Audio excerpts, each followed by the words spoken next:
In this episode, I welcome Sachin Bhargava, a senior director for digital products and e-commerce at John Hardy, a leading luxury jewelry brand. Sachin brings a wealth of experience from his roles at notable companies like Gilt Groupe, Mack Weldon, and Bespoke Post. He shares with us his journey in e-commerce, emphasizing the importance of creating exceptional customer experiences and the evolving KPIs in today's digital landscape. Sachin shares insights on the challenges of attribution in omnichannel marketing, the integration of AI tools for better decision-making, and the significance of retention strategies over acquisition in a competitive market.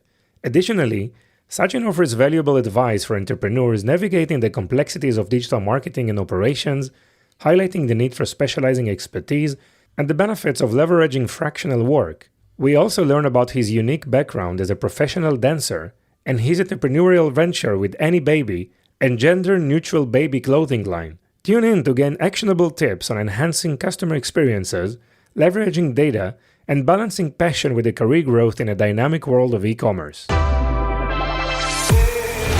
Welcome to the Ecom Pulse, your heartbeat to the world of e-commerce. I'm your host, Eitan Kotter. Join us as we meet with industry leaders, marketing experts, and the innovative minds behind the tech that is shaping the e-commerce future. So plug in, gear up, and get ready for a pulse-pounding journey into the heart of e-commerce. Hi, Sachin. How are you today? Hi, Ethan. Doing great. How are you? I'm doing fine. Very excited about our chat today. How is New York? Likewise. New York is great. I'm actually just outside of New York right now, but love being in the city. Definitely where I call home. Okay, so your home is in the city, right? That's right. That's right. Is it an inspiring place for you to thrive Yeah, I in mean, e-commerce? if anyone who's ever been to New York knows the energy when you walk outside, or even just listening to the sounds of the city. First of all, it keeps you awake, but secondly, it gives you enough energy to keep going. Yeah. Yeah, it's important. I guess there's some point in your career where you want to go out or some more of the rural areas or something different, nature more, right? Definitely, yeah. At some point, we'll At see. some point. Yeah, no, you're not there yet, so it's good. Yeah. So Sachin, great. You're an expert in e-commerce, plenty of experience on the marketing side. You also build your own business. You work with other entrepreneurs running their own brands. So let's start probably with some of your experience. What are you working these days? Where are you working these days in your role? Yeah, for sure. So my current day job, I work at a company called John Hardy. I'm the current senior director of digital products and e-commerce. Previously, I've worked at other small brands and startups. Some that you might have heard of is Gilt Groupe, Mack Mm-hmm. Weldon, Bespoke Post, things like that. So I've always kind of naturally gravitated towards consumer behavior, and especially as it relates to e-commerce, how do you improve your metrics and really get the right product to the right person at the right time? So regardless of which brand I've ever worked for, that's kind of been the overarching theme and goal is just getting that great experience to our customer. Yes. And what do you mean by experience? I guess it makes a lot of sense, but let's try to dissect that or try to dive into the Yeah, experience side of things. it's a great question because actually experience matters across every single touch point, right? So the first introduction you make to somebody, that will capture their attention or they'll leave. Mm-hmm. And then subsequently, every single other touch point, whether it's an email, whether it's going from the homepage to a product page, or even after making a purchase, the post-purchase experience. Are we, catering to you as a customer? Are we following up with, good information, good follow-up, getting you to come back and, shop with us again? Do we have the right customer experience and client care side of things too? So I think really it's a holistic approach of how do we use digital components and user experience to address a user's needs and make sure that they're getting fulfilled regardless of what the brand or product is. Yes. And from your perspective, for being that amount of years in the industry, what are the KPIs that are important today in today's world for a great customer experience? Is it more like, hey, let's take them directly to convert, or maybe more time spent on the website, get them more educated and more loyal to the brand? Or what do you think are the most important KPIs today in user experience? Yeah, so I think what I prefer not to do is ever have a North Star. I know this is contrary to a lot of other people. The reason being is because a user's journey with your brand, there's going to be different KPIs, and you touched on a few of those. So whether it's like time on site, whether it's your average order value or your conversion rate, it really depends on the business. And so one thing that I'm finding at John Hardy, for example, is we sell premium jewelry. So our average order value is going to be, close to $1,000 or more. Yeah. And when you have that level of a purchase, there's going to be high consideration. So we're going to want to understand, how long are you spending on our site? How many products are you looking at? Which products are those? How do things kind of correlate to each other? And of course, eventually the ultimate goal being we want conversion rate to be strong. We want our AOV to be strong. But comparing that to another business where it's much lower price point. For example, when I worked at Mack Weldon, we sell men's clothing products. And so you might have an undershirt that's $30, $40. You might have a pair of sweatpants that's $70, $80. There, it's a very different approach. It's how many things can we get you to purchase? So it's units per transaction is a big one. Again, conversion rate is going to be always kind of like the top of most metrics, but there's other things that we would like you to do. For example, there also lifetime value was really important. So if you're spending a fair amount of money to acquire your customer, whether it's from Facebook, Google, etc., you're going to want to get paid back on that over time. And if you have a really strong business, and not only business, but you have really strong products, then you're going to see that repeat behavior much more naturally. So that's where you start looking at KPIs like your reviews, your NPS score, that retention rate. What do those things look like? And the last one I'll touch on actually is when I was at Bespoke Post, it's a much more subscription-driven business, right? So now you're looking at KPIs like revenue per visitor. You're looking at retention in terms of subscription, not necessarily one-time purchase. And so the whole analysis changes depending on your specific business. So I always like to look at it individually like that based on each brand and then try to understand what are the business goals and how do we reach that. There might be multiple KPIs to help us get to that goal, or there might be that one overarching one that we really want to make sure to go after. But that's kind of how I would approach that. Yeah. Yeah, I totally agree. It makes a lot of sense. Even two brands with the same product line targeting the same people. Those two brands might be in a different stage of the life cycle, right? They have different probably customer sentiment, right? People think about them differently. So that they can't copy and they can't do whatever the other company is doing, right? They need to really research and understand what is the customer sentiment, how they're buying, what are the customer journeys, how many touch points, and trying to come up with a specific strategy, right? But the first phase in trying to aggregate the data and try to understand what customer thinks about the brand. And based on that information, you can analyze and try to make some decisions. So how do you do that today? How do you analyze? How do you know what's going on? Yeah, I mean, you have to really peel back the layers. And so we have really strong reporting and analytics tools. We rely primarily on things like Google Analytics, but we have internal tools as well, spreadsheets, reports. And what's also interesting is when you work cross-functionally with your partners on your team, everyone's looking at different parts of the business, right? So you might ask your merchandising team, how are they looking at things and what's doing well on their side. That might be different than what's working on your digital marketing team side, right? Sure. Whether you're analyzing email performance or your paid ad strategy, all these things have to kind of coincide with each other and they have to speak to each other. So if you're able to take that like from product to channel to website and kind of like layer all those data points on top, then you can start to make sure you have the right journey for each customer. And that's when you see the positive benefit on your metrics as well. Yes. Obviously, there are like different stakeholders in the company might analyze the data, but they might have different KPIs or different targets, and sometimes there are conflicts, right? Between how do you create this alignment and some clarity between all the groups? I mean, there is a lot of ego involved, obviously, and things are quite not that easy. Obviously, data is one thing, and yes, everyone can analyze the data in a certain way, right, towards whatever they want to promote or what's important for them. But there is a North Star here, right? There are company level targets and KPIs. And how do you make sense of all these data points and how do you orchestrate this process internally? It's a really kind of important process to make sure you have it right, in the sense that you can really spin data to tell your story. You can leave certain things omitted. You can put certain things in. You can Mhm. spin it a certain way. So really, I think digging into it with your partners and having a mutual, I think, understanding and reciprocity that, I trust what you're bringing to me. I need to make sure you trust what I'm bringing to you. And we kind of have to give and take a little bit, right? So if, I'll give you a quick example. Inventory is always a very big consideration. If no brand wants to carry inventory for too long. Sure. So from a merchandising aspect, you might say, hey guys, I'm really struggling to move some inventory in X, Y, and Z product.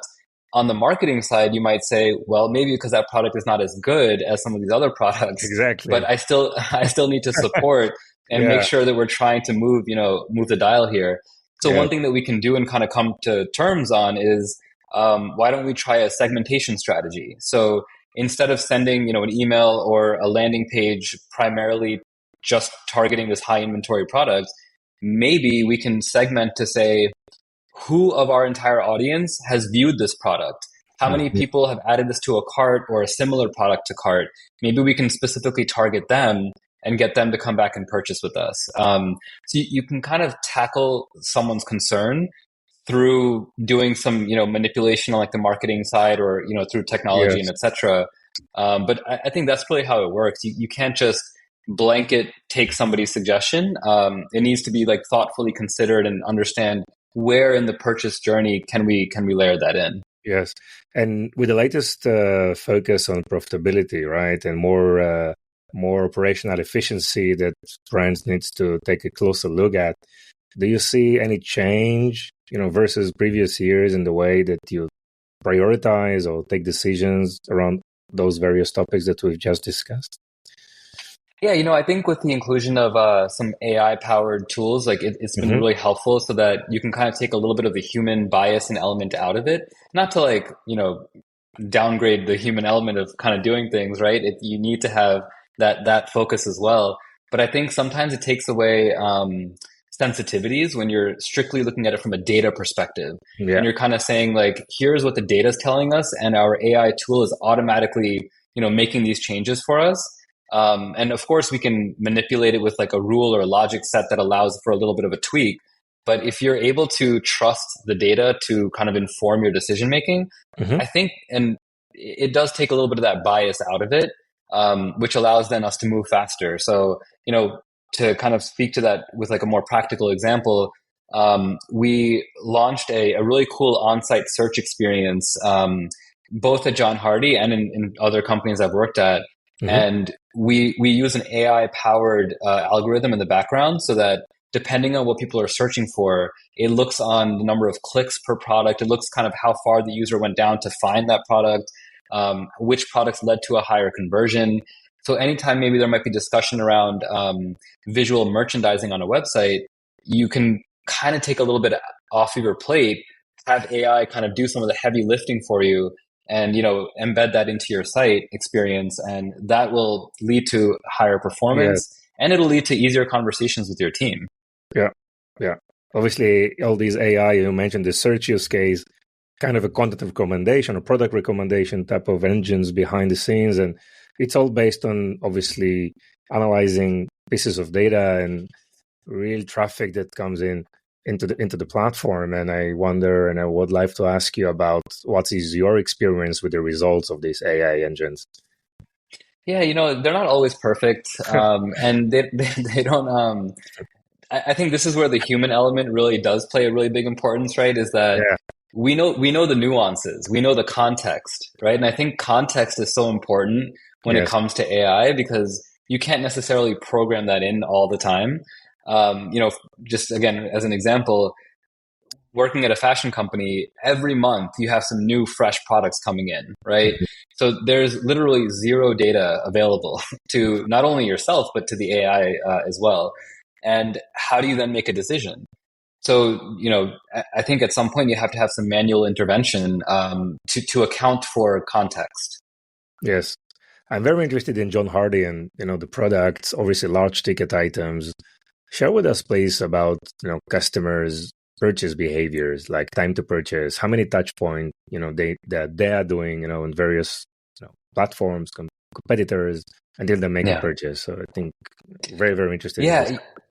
Yeah. I think this also speaks to the difficulty of understanding the entire world of data that we have at our fingertips, right? Because as a brand like John Hardy, we're not only an omnichannel brand, but we're a very heavy wholesale brand as well. So Uh-huh. we have hundreds of partners out there. So you might actually come across our brand in places that we don't even realize you've interacted with our brand, right? So you might have walked into a jewelry store, saw our product, got inspired by it, came to our site, did some further research, and eventually made a purchase. We also aren't sure whether you made that purchase physically in store or you made it digitally with us on our website. It's hard to tell whether you've made a purchase one time and then you bought again from us, and did those happen on two different channels as well?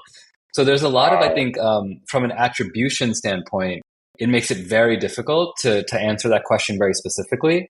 But I think just more generally, at least what we can track online, is that it does take multiple touch points. There are around like a 2 to 3 week period of time where we see people coming back often to look at the same product, or maybe we got you to come back because we saw that you signed up for our email newsletter and you haven't made a purchase subsequently. So we're kind of reaching out to you to kind of bring you back in. Mm-hmm. So I think a lot of those tactics is we try to notice how much time has elapsed, and then we try our best to kind of bring you back into our loop. But I think with our brand specifically, it's very difficult to understand, just because we show up in so many different places. Mm-hmm. Even from like a TV ad, you might have seen us on something. You might see us on a display banner ad or something like that. You might be on a cruise ship and you saw us on a cruise ship, right? And so it's like hard to understand kind of where that comes from. Yes. So one thing that we recently implemented was a post-purchase survey to understand where's the first time you heard about us, because that at least helps us understand which marketing channels are we investing in, and are those the right channels to at least get you that first level of awareness of just even hearing about who our brand is. Yes. So you found some, like, let's say, best practices or like common behaviors, and you try to actively take that potential shoppers into a journey or you just keep it more agile, more open. What's your thought process on this? Yeah, I think honestly it's good to be agile, because we don't know what might work one day might not work the next day, and things change so quickly, whether it's the meta algorithm or your iPhone privacy or whatever it could be. So for us, it's much more important to be adaptive and really understand how to meet our customer where they are. When in 2020, when the entire world shut down, then our wholesale accounts weren't doing so great. Our own retail stores were not doing so great because everything had to close up. Mm-hmm. So that's where we shifted a lot more of our focus to our e-commerce channel. And we invested a lot in terms of replatforming, redesigning, making sure our experience is kind of top notch and best in class. But like that the reason that happened is because of these catalysts that happened a couple of years ago, right? And we don't know what's going to happen 2 years, 5 years, or 10 years from now. And it's just a matter of how do you adapt to that situation and make sure that you continually meet your customer where they are. Yes. We started to discuss about the importance of data, how we're analyzing everything. It's obviously important, but then you mentioned that attribution is so difficult, and we really don't know a lot about how customer reached us, how they make the purchase. And this is a common theme, that I hear from a lot of my guests, right? About how attribution, definitely on an omni-channel scenario, it's so difficult to understand, what's going on. Yeah. How do you see, the future of this gap, right? There was a huge gap of understanding. I think that a lot of it's going to be catching up in terms of technology. So, I think there are certain companies that already have taken this to the next level. So, for example, like Amazon, you walk into like Amazon Go store, they know who you are. They know you can walk in, walk out, make a purchase without even touching your wallet. Like, they've already attributed that to you as an individual. I think a lot of businesses that are digital only, they're going to have a much easier time figuring out where their customers came from. Most people will advertise on Meta and Google to start. I think there's some crazy stat like 70% of ad dollars, go to those two companies if you're a digital first business. So I think it's really important for most brands to understand kind of where they're investing their time and their effort and their energy, and then making sure they can track that as best they can, given the tools that we have. So one other thing that we're thinking about potentially, we're on currently Shopify backend and our platform, but Shopify has some really good retail tools as well. They have a POS system. POS, yeah. That POS system, is able to connect to customers' data on the back end. So you actually could start to learn a little bit more and attribute that customer a little bit better. At least even understanding that they're a repeat customer versus a new one. So I think we're still a little bit far off from a full sort of integration between like wholesale, retail, and digital. But I think that's going to be how we get there, is through Yes. technology and tools like that connect everything. Exactly. And when you connect the loyalty program to those offline and online Right. experiences, that obviously take this to another level, and is the topic of that now probably I want to ask you about retention versus acquisition, right? So we know that acquisition is getting more and more complicated, more expensive. Retention, what are some of the strategies you do around retention that for John Hardy? Yeah, retention is a tough one because when you're working in these price points, you really have to think about share of wallet. So how much are people willing to spend with you, in any given year, any given quarter, a month? Do you show up in only gifting moments? Do you show up only in seasonal sale moments, things like that? We have to really understand like who our customer is. We've found that on a retention standpoint, customers do tend to purchase again with us within a short time frame. So usually within like the same quarter, if it gets beyond 6 to 9 to 12 months, we have a much harder chance of trying to bring you back in. And so that's where I think it's really important for us to have really strong like post-purchase education and follow-ups. Email, SMS becomes a really big lever for us and those channels. And then I think also even just advertising a little bit to your existing base. Like I think a lot of times most companies, and I'm not saying that like we're doing this, very well or anything like that, but just something that kind of comes to mind is that a lot of companies will spend their advertising dollars on new customers only.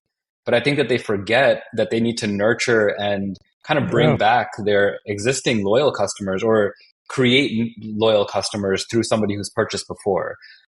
So if we've been able to get you to purchase at least one time, there has to be some way to kind of show up in your meta feed or your, wherever you're searching to kind of bring you back in. So I think we could probably do more, but right now our retention efforts lie primarily with like email, SMS, that type of marketing. And then of course, if you run into us in a store or something like that, we try our best. And I'm sorry, one other thing is more like a concierge style, like clienteling experience. So for like ultra VIP customers who we've known that they've come back multiple times, they've purchased with us, at that point, we want to put like a one-for-one human touch with you. So, this is like your dedicated person that you can contact anytime to get in touch, get some, help. If you need help with like styling or, you have to buy a gift for your spouse or something like that, like let us know and we'll help you one-on-one. Because for us, it's very, very important to build, that level of relationship. Yeah. Nice. So these are additional services like a personal stylist or something, right? And we don't really talk about it much either. So it's one of those things where we're not going out there being like, hey, join this loyalty program and we're going to give you like, a one-on-one consultation. But if we found that you're a customer who loves who we are and you love our product, then we want to make sure that like we continue to drive that, and we continue to foster that relationship and make sure that you're finding exactly what you need. Yes.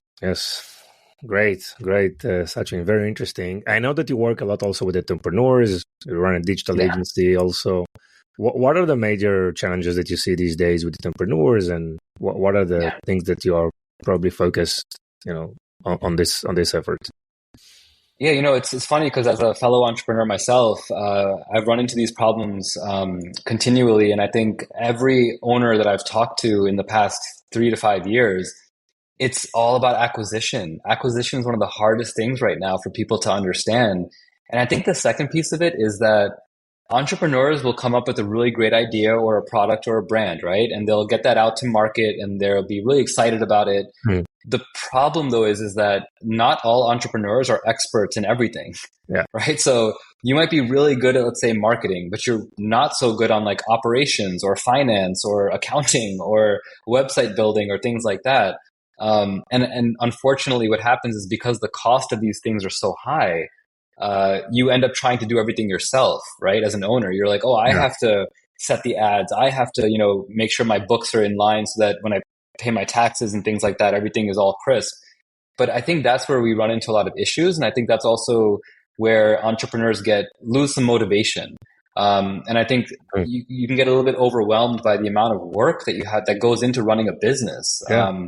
I think sometimes we don't separate the business running from the brand. And that's where I see a lot of complication. So I just recently spoke to a couple of founders, actually just the last 2-3 weeks, and their biggest issues were one of them was lack of digital knowledge. So they forever have had a store in New York City for about 50-60 years. And they're finally just saying, okay, we need to have an e-commerce channel. Wow. And so, it's like 2024 and I'm like, okay, well, welcome to the game. But like, you're not an expert in this space. So you're going to need to find people who are experts in this space. Similarly, I was talking to an entrepreneur who launched an accessories brand, and she was just totally lost on like all the different things you have to do, right? So even just getting your product photography, like, where do I send my products to? Why does this cost so much? How am I going to afford this? How do I have any money left over for marketing? Who's going to set up my marketing? So for her, it was kind of like she needs like a full suite of team members. But you can't really afford that because if you haven't raised venture capital, are you supposed to self-fund, paying for all these different resources? That becomes, again, another challenge. Yes. So what I've been advising a lot of my potential clients and also my existing clients is, you're not going to be an expert at everything. You need to kind of humble yourself a little bit in that sense. And then you have to find and tap into your network, or just find places where these people exist. Get somebody who runs websites, get someone who runs Facebook ads, pay them for a few hours per week. It's not a full-time gig. You have to find fractional work of people who can get the job done in a few hours, not take 2-3 weeks to get something done. So one thing I've noticed a lot lately is that many small brands are hiring fractional folks like myself to come in for 5 hours a week, 15 hours a week, etc., knock stuff out, and then they can kind of move on once that's all ready and set up for them. And so that's what I would advise a lot of, struggling or up and coming entrepreneurs is, don't try to do it all yourself. Try to find people that you can leverage and then lean into that, and that'll help you scale. Yes, and it's getting more and more complicated. I mean, every area of the business is getting more complicated and more difficult to understand. And so you need like the experts to manage that for you, whether it's on the marketing side, on the back end side of thing with supply chain and warehousing and selecting 3PLs. I mean, it's getting so complicated, and no one knows everything, right? So it's very smart. I mean, this fractional era that we're in, get a few hours from an expert, and get advice and try to come up with the best strategy and the best decision making around specific topics. I mean, you can't take all the decision by yourself, right? It's 100%. It's very important. And also just like the nuances, right? Like even just what you're talking about with 3PLs, like each time someone at a 3PL picks and packs your order, or if you have a return come in and they have to restock the shelf, every single action that they take is a nominal cost, right? Yeah. So you have to factor that into your margins. And if you haven't been taught that originally, maybe your pricing strategy is wrong, right? So then you have to go back and understand your cost versus your profit, and kind of how that all figures itself out. Yeah. So there's a lot to do, and I think entrepreneurs sometimes can get a bit overwhelmed by the magnitude of it. Yes, and it seems that a lot of budget is going, as you said, to Meta and Google and probably Amazon, right, for advertising, and CPCs are increasing all over across the board. What are some of the organic or growth hacking tactics that you see that are working quite effective these days? So I think organic's a tough one to crack, right? Because the best form of advertising is word of mouth. If you have such a great brand and product that you sold it to one person and that one person told their friends and family, and you were able to get another 1 or 2 purchases, like, that's the dream, right? That's the network effect, right? But it's so difficult. It's so difficult. The hard part about something like SEO, for example, is even trying to show up on Google's first page of results. Like you have to have a really, really strong strategy for SEO in order for that to make an impact, right? Yeah. So where I kind of always fall back to is like if you're already doing paid advertising, you need to become into an iterative test and learn mindset where, let's say you have one piece of creative. That's not going to cut it anymore. We're in a world now where you have to feed Meta like 20 pieces of creative and different copy, and it needs to figure out what is the best combination that I'm going to show a potential customer to get them to click through and come in. So what I would encourage is, and this is something I do with my clients and also my own small brand, is a lot of diversity in your creative. So whether it's videos versus images, whether it's carousels versus images, the copy, the headline, the description, the CTA, look at every single part of your ad strategy and think about how you can iterate that into 10 to 20 different variations and then run all those variations, because then you'll at least get a baseline of data to learn and understand, okay, these 4 value propositions worked much better than these other ones. So let's cut these and let's double down on those ones. Maybe it was a very specific type of video. Maybe it was UGC and not necessarily like a brand storytelling video. Yeah. Okay, great. If UGC works, then go out and find 10 more influencers or content creators who can pump out, some more content for you. And the cool thing about where we're at right now is like 10 years ago, some of these platforms didn't exist, but now you can plug into a platform, put your creative brief in, it'll shoot that out to a bunch of content creators. You get back a bunch of applications, you accept the ones that are most on brand for you, and then you tell them what you need from them, and they'll produce it on your behalf. So you're not going out and renting, studio time. You're not renting, or you're not like paying for models and things like that. You're actually just paying somebody for their creative time, and then the rights to use that asset across email, website, advertising, etc. And once you figure out that content pipeline, then I think you can really run. I think if you have struggled creating content, you're also going to find struggle in your marketing efforts and trying to acquire new customers. Yes.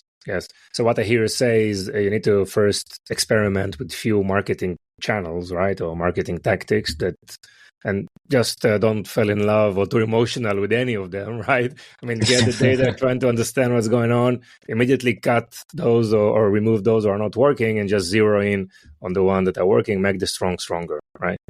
That's and keep testing, because the ones that are working today might not be working tomorrow. So I've seen that plenty of times where like there's an ad that just pops and you see your numbers all just start flying and you're like, oh great, let's just turn this on for the next 6 months.